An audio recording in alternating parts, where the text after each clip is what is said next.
오늘 말씀은 역대하 35장입니다. 하나님 앞에서 정직한 유다왕 요시야가 성전을 수리하던 중에 하나님의 율법책을 발견하여서 그 말씀을 듣고 회개와 중보 기도를 함으로써 하나님께서 그 기도를 들으시고 진노와 심판을 면하게 하십니다. 그리고 백성에게도 그 말씀을 가르쳐 주어서 말씀대로 살도록 그렇게 하였는데, 이어서 유월절을 지키게 하는 것으로 오늘 본문이 시작을 하고 있습니다. 오늘 1절 말씀에 정확한 길, 첫째 달 14일에 유월절 어린 양을 잡는 일부터 유월절을 시작을 하고 있습니다. 그래서 2절부터 6절까지 그 일을 담당하는 제사장들과 레위인들을 격려해서 그 일들을 감당하게 하는데, 그들이 하나님 앞에서 직분을 잘 감당하도록 그들에게 말씀을 통해서 행하도록 합니다. 하나님 앞에서 성직을 감당하는 일이 4절, 5절에 보면은 단열과 서열에 따라 하라고 되어져 있습니다. 질서 있게 하라는 거예요. 내가 하고 싶은 대로 하는 것이 아니라 하나님께서 말씀하여 주신 대로 그 서열에 따라서, 반열에 따라서. 그리고 4절 말씀과 6절 말씀에 보면은 4절에는 다윗과 솔로몬의 글을 준행하고, 그리고 6절 말씀에는 모세를 통하여 전하신 말씀을 따라 행하라고, 즉 말씀에 따라 하나님께서 주시는 그 성직을, 직분을 감당하라고 그렇게 독려하고 있습니다. 그렇습니다. 우리가 하나님 앞에 받은 직분들을 감당하는 것은 우리가 편한 대로, 우리가 보기 좋은 대로 행하는 것이 아니라 하나님 말씀에 어떻게 되어져 있는가를 따라서 행하는 겁니다. 하나님께서 세워놓으신 그 질서를 따라서 덕을 세우는 일들로 감당하는 것이 우리의 직분을 감당하는 일들입니다. 그런데 그 일을 감당함에 있어서 6절 말씀에 보면은 스스로 정결하게 하고 라고 되어 있습니다. 하나님 앞에 직분을 감당하는 일은 먼저 정결케 된 다음에 하나님의 일들을 감당해야 됩니다. 그럴 때 하나님께 온전한 제물을 드릴 수 있고 제사의 직분을 감당할 수 있기 때문에 그렇습니다. 그런데 스스로라고 되어져 있죠. 스스로 정결하게 하고, 다른 사람이 대신 정결케 해주는 게 아니라는 거예요. 하나님 앞에 내가 스스로 회개하고 내가 스스로 정결하게 하는 것을 행해야 된다는 겁니다. 오늘 우리가 하나님 앞에 구원을 얻고 하나님 앞에 하나님의 자녀가 되고 백성이 되는 것, 또 왕같은 제사장이 되는 그 날마다 예배 가운데 나오는 그 구원의 은혜를 받는 것은 역시 이 스스로 정결하게 하는 것, 우리가 예수 그리스도의 십자가의 은혜를 내가 의지하고 스스로 정결하게 되어서 하나님의 백성이 되고 예배할 수 있는 거지, 다른 사람이 대신해 줄 수 있는 게 아니라는 거예요. 자녀의 죄를 부모가 대신해서 속죄한다고 회개한다고 되는 게 아니라는 겁니다. 오늘 스스로 정결하게 할 때에 하나님께서 주시는 그 제사장의 직분을 온전히 감당할 수 있게 되어진다는 거죠. 그렇게 제사장들과 레위인들이 직분을 감당하는데 7절부터 15절까지 유월절을 지키며 희생제물을 드리고 양을 잡아서 또 백성들에게 나누어서 먹게 하는 그런 내용들이 나오고 있습니다. 그 가운데 이제 7절, 9절 보면은 왕과 방백들 그리고 지도자들이 염소와 양 그리고 수소를 수만 수천 마리를 희생제물로 드리도록 내어놓는데, 8절 말씀에 보니까 즐거이 드렸다라고 되어 있어요. 즐겁게, 억지로 내놓는 것이 아니라 하나님 앞에 드리는 것이다 라고 해서 즐겁게 하나님 앞에 내어놓는 모습을 볼 수 있습니다. 하나님께 즐거이 드리는 마음이 있었다는 거죠. 뭘 이렇게 많이 내어놓나 이렇게 생각이 인간적으로 들 수 있지만, 하나님께 드리는 것이기 때문에 내 마음이 기쁘고 그 기쁨이 하나님께 드림으로 인해서 더 충만하게 되어졌다는 거죠. 그 백성들 안에 그 즐거움이 더 기쁨으로 또 가득하게 되어진다는 겁니다. 그럴 때에 더 풍성하게 누리게 되는 것을 그 다음부터 보게 되는데, 이런 자발적으로 내어놓는 이런 재물들과 함께 10절 말씀에 보면은 이 양을 잡고 이 희생 제물을 하나님 앞에 드리고 또 백성들에게 그 고기를 삶아서 나눠주는 일들을 속히 하는 이 제사장들의 이야기가 나옵니다. 하루 만에 하는 거예요.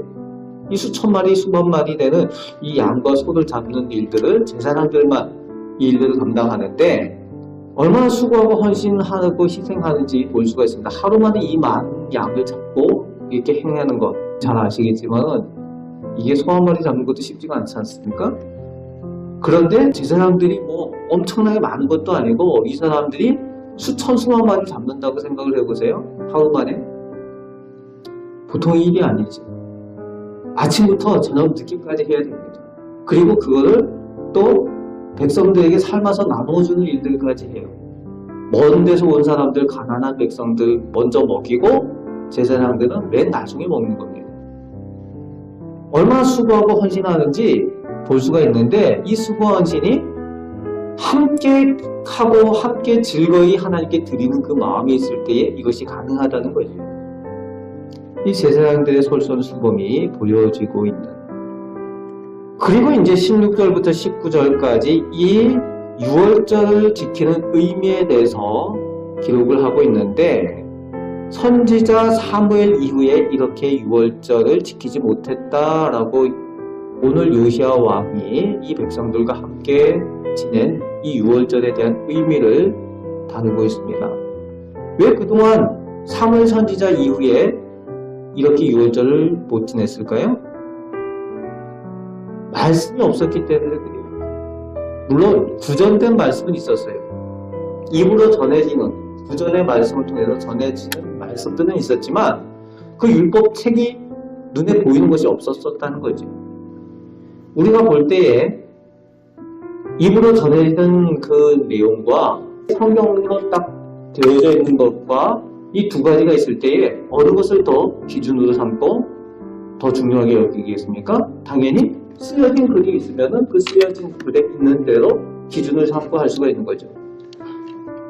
그런데 사무엘 선지자 이후에 이 율법 책이 없었기 때문에 구전되어지는 말씀만 있었기 때문에 유월절을 지키긴 지키는데 이런 식으로 지킬 수가 없었다는 거예요. 그런데 요시야 왕 때 이 율법책이 발견됨으로 인해서 그 율법에 따라서 말씀에 따라서 규례에 따라서 구전이 아니라 쓰여져 있는 대로 모세에게 하나님께서 말씀하신 대로 이 유월절을 지키게 되었다는 것이죠. 그런 의의를 오늘 가지고 있습니다. 하나님의 말씀을 우리가 가지고 소유할 수 있고 하나님의 말씀을 우리가 눈으로 볼 수 있는 것, 우리가 직접 눈으로 볼 수 있는 것이 얼마나 복된지 몰라요. 중세시대까지만 해도 그렇지 못했잖아요. 성경을 갖고 있는 사람들이 없었죠. 구텐베르크 활자 이후에 성경이 보급되면서 읽을 수 있었던 거죠. 오늘 우리가 말씀을 직접 우리가 읽을 수 있고 하나님의 말씀을 들을 수 있는 것이 복인 줄 우리가 믿으시기 바랍니다. 그렇게 유월절을 지나고 20절부터 끝절까지 보면은 성전을 다 정돈한 후에 이제 요시야 왕이 슬픈 일을 당하게 되죠. 요시야 왕의 슬픈 죽음에 대한 이야기가 나옵니다.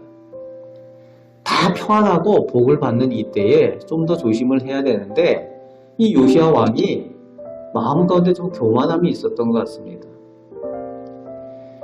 애굽 왕 누고가 유브라데의 대적을 하나님의 명령에 따라서 심판하기 위해서 그들을 치기 위해서 올라오게 되는 거죠. 그런데 요시야가 그 주변에 오게 되니까 혹시 우리나라를 치러 오는가 해가지고 막으러 나간 거죠.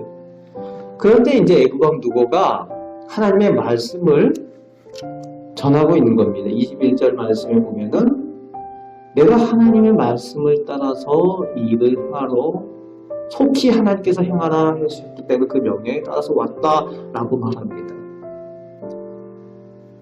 하나님께서 그 애굽 왕 누고를 통해서 이야기를 하는데 요시야 왕이 듣질 않는 거죠. 하나님의 말씀을 들으면은 그것에 대해서 다시 한번 생각을 해야 되는 거죠. 그런데 하나님의 말씀이라고 하는데도 듣질 않는 이유가 있는 거죠. 어떤 이유인가면은 당연히 하나님의 말씀은 유다 백성들에게, 이스라엘 백성들에게, 또 선지자나 그 제사장들을 통해서, 선견자들을 통해서만 주어질 것이라는 오해를 하는 거죠. 어떻게 보면 교만일 수도 있는 거죠. 오늘 유대인들이 예수 그리스도를 믿지 못하고 인정하지 못하는 것과 똑같습니다. 그것 때문에 하나님의 말씀이 애굽왕 누고를 통해서 주어지는 것을 듣지 못함으로 인해서 요시야 왕이 변장까지 해가지고 나가서 슬픈 죽음을 당하게 됩니다. 그럼에도 불구하고 그가 훌륭한 왕이고 하나님께 인정받는 왕이었기 때문에 많은 백성들이 슬퍼하고 또 예레미야가 애가까지 지어서 그를 추모하는 그런 내용들이 오늘 본문에 기록되어져 있습니다. 그럼에도 불구하고 그가 하나님께 사랑받은 왕이었다라는 거죠. 오늘 본문을 통해서 요시야와 백성들이 하나님 앞에 제사 드릴 때에 즐거이 기쁨으로 하나님 앞에 드렸던 그것을 우리가 기억하면서 우리도 하나님 앞에 늘 예배하고 드려지는 일들을 즐겁게 기쁨으로 감사함으로 행할 수 있는 그런 복이 있으시길 바랍니다. 또 질서와 또 말씀에 따라서 우리에게 주신 귀한 직분들을 잘 감당함으로 인해서 하나님께서 주시는 그 복과 기쁨을 누리시는 우리 성도들 되시길 바랍니다. 이런 은혜 가운데에 오늘도 승리하며 살아가시는 우리 복된 성도들 다 되시기를 주님의 말씀으로 축복합니다. 아멘. 기도하겠습니다. 좋으신 하나님께서 오늘도 저희와 함께 하심을 감사드립니다. 저희에게 말씀을 주심을 감사드립니다. 아버지 하나님, 하나님의 말씀에 따라서 저희가 살아가는 것이 복이 되게 하시고 또 하나님의 말씀을 듣고 읽고 또 하나님께서 저희들의 삶의 모든 것들을 통하여 하나님께서 뜻하시는 바를 알려주심을 저희가 겸손함으로 늘 고백하며 감사함으로 하나님께 영광 돌리게 하여 주옵소서. 오늘도 선하신 하나님의 뜻을 의지하여서 기도합니다. 하나님 저희의 기도를 들으시고 은혜 내려 주옵소서. 저희 교회와 저희 가정과 저희 나라를 복되게 하여 주옵소서. 예수 그리스도의 이름으로 기도합나이다. 아멘.